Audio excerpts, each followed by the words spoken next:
from Kazan. We will try and reconnect with them in a bit.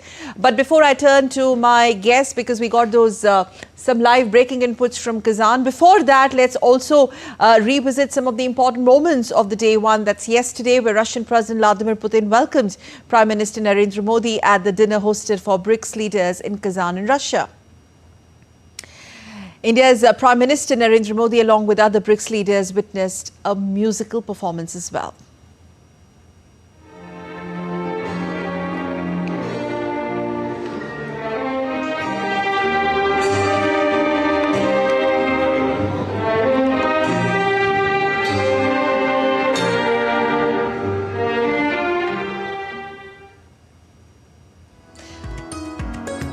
Prime Minister Modi on Tuesday also witnessed an exhibition on Mahatma Gandhi, which was put up on the occasion of his visit to Kazan. The exhibition, among other things, highlighted the Mahatma's engagement with Leo Tolstoy. The exhibition bears special significance as Leo Tolstoy lived and studied in Kazan for several years. And I think as we stay with these visuals, this is very symbolic that the effort put forth by Russia.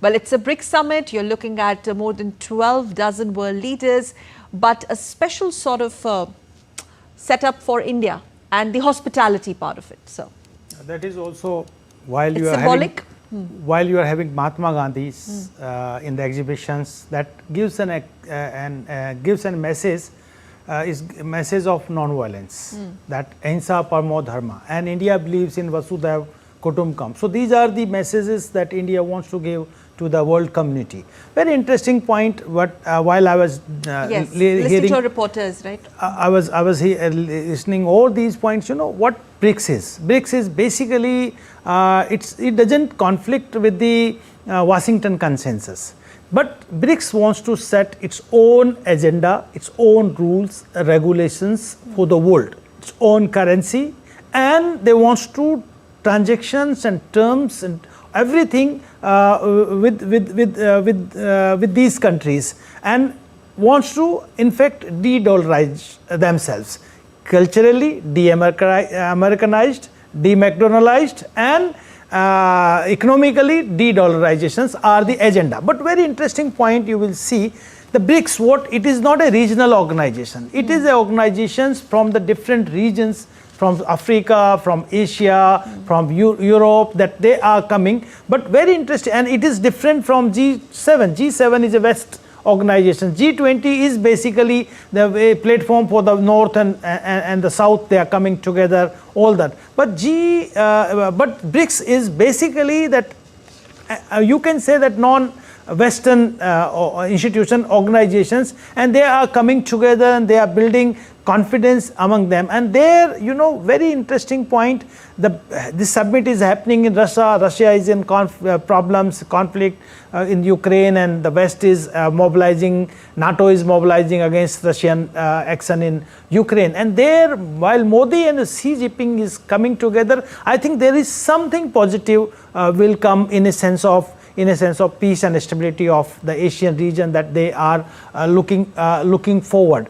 And I think this is the region that Modi and Xi Jinping, they are meeting, they are having bilateral discussions, and particularly the irritants, the border issues that would be resolved. So you can see that there is hope that the BRICS can really represent the non-Western voice under this platform. But I'm sure that India is not looking forward to have anti-West voice in this platform. That could be a constructive, positive platform to address the issues of development, sustainable development, and human developmental issues that the global south is facing. So, and I think this can become... So getting that element of balance, that's why BRICS needs India at this juncture as much as Putin needs. Yes, that is the core point. Yeah. Can I take this point to Ambassador Lagun? As a diplomat, how do you see that, sir? India bringing the much needed balance onto the fore of BRICS, considering the timings amidst the Russia-Ukraine onslaught.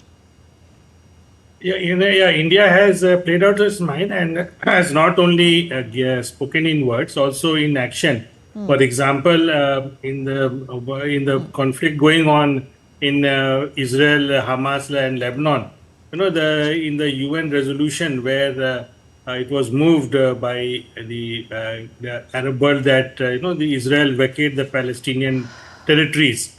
And India and another which are now members of BRICS, Ethiopia are the only one who abstained, in that voting. So giving a very clear message that India would stand by its own principles and is not necessarily, anti-Western, Right, but sir.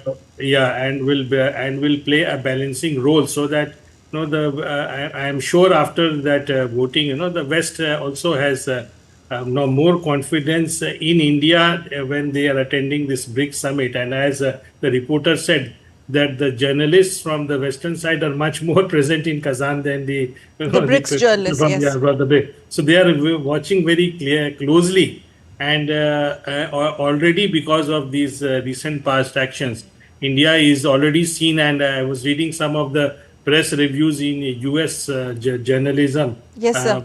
With regard to comments. So they see India as one which is not threatened, Okay. whereas Yes, sir. the role of China and Russia are views with more circumspect and more antagonism. All right. We'll have to wrap it here, but I take this opportunity to thank my power-packed panel, Professor Bharadwaj. Thank you so much, and such a pleasure as always, sir, talking to you, Ambassador Lagoon, for joining us on this special broadcast. Thank you.